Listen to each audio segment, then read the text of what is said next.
সংসারে সমস্ত জায়গায় এই ব্যবসা চলতে থাকে।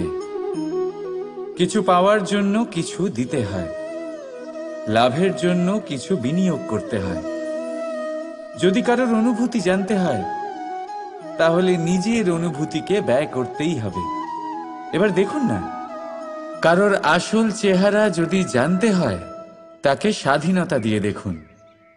যদি কারোর মনের শুদ্ধতা জানতে হয় তাহলে তাকে ঋণ দিন।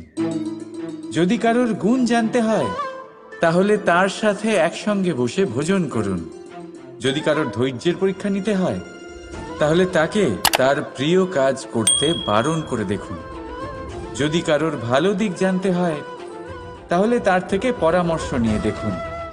এক অনুভূতির বদলে অন্য এক অনুভূতি বিনিময় করতে হয়। কিন্তু এই সংসারে একটাই এমন অনুভূতি আছে যেটা দেখার জন্য, যেটা পাওয়ার জন্য আপনাকেও ঠিক সেই অনুভূতিটাই দিতে হবে, আর সেটা হলো প্রেম। যদি কারোর ভালোবাসা দেখতে হয় তাহলে তাকে নিঃস্বার্থ ভালোবাসা দিন। যদি কারোর থেকে ভালোবাসা পেতে চান তাহলে তাকে নিঃস্বার্থ পরিশুদ্ধ ভালোবাসা দিন। রাধা রাধা। মানুষ কতটা শক্তিশালী হয়, তার কতটা সামর্থ্য রয়েছে, সে কতটা প্রতিভাশালী হয়, এটা হয়তো বলার কোনো দরকারই নেই। আজকের দিনে সবাই জানে যে মানুষ কি না করতে পারে। মানুষ চাইলে সব কিছু করতে পারে। মানুষ যদি চায় মাছের মতো জলে সাঁতার কাটতে পারে। মানুষ যদি চায় হিমালয়ের মাথা নত করতে পারে। মানুষ যদি চায় সমুদ্র থেকে মুক্ত সংগ্রহ করতে পারে।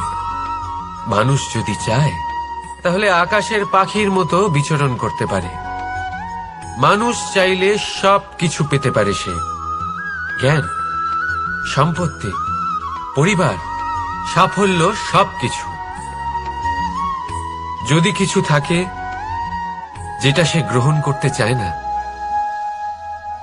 সেটা হলো তার দোষ, তার ভুল। মানুষ এসব কখনো গ্রহণ করতে চায় না। কিন্তু যেদিন মানুষ তার দোষ বুঝতে পারবে, নিজের ভুল বুঝতে পারবে, সেটা স্বীকার করতে পারবে আর সেটা ঠিক করার পথে অগ্রসর হবে, তাতে সে সফলও হবে, সেদিন সে প্রকৃত রূপে মানুষ বলে গণ্য হবে। সেদিন সে মুক্তি লাভ করবে। ভুল সবাই করে, দোষ সকলের মধ্যে থাকে। সেটা গ্রহণ করুন, তা সংশোধন করার চেষ্টা করুন। জীবনে এগিয়ে যেতে পারবেন। আর আমার সাথে ভালোবেসে বলুন, রাধা রাধা। ধৈর্য।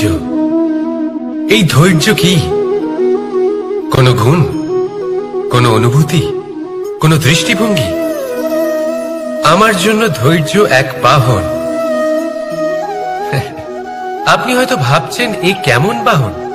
বাহন তো ঘোড়া হতে পারে, হাতি হতে পারে, উটও হতে পারে, কিন্তু ধৈর্যকে বাহন বানানো মানে? চলুন আপনাকে একটা কথা বোঝাই। পৃথিবীতে এমন কোনো বাহন নেই যে তার আরোহীকে আছড়ে ফেলেনি। সেটা উট হোক বা হাতি হোক বা ঘোড়া হোক, চলতে চলতে কখনো নড়বড় করেই বসে। তারপর সেই আরোহী পড়ে কারোর পায়, তারপর পড়ে তার নিজের নজরে।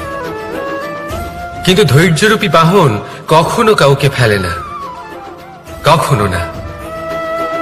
না সেই আরোহী কারোর পায়ে পড়ে আর না তো নিজের নজরে। কারণ ধৈর্য আপনাকে বিবেক প্রদান করে। বিবেক আপনাকে পরিকল্পনায় সাহায্য করে, আর পরিকল্পনা প্রদান করে আপনাকে শক্তি, আপনার লক্ষ্যের দিকে অগ্রসর হওয়া। বুঝলেন? ধৈর্যকে সঙ্গে রাখুন, নিজেকে আরো ধৈর্যশীল করে তুলুন।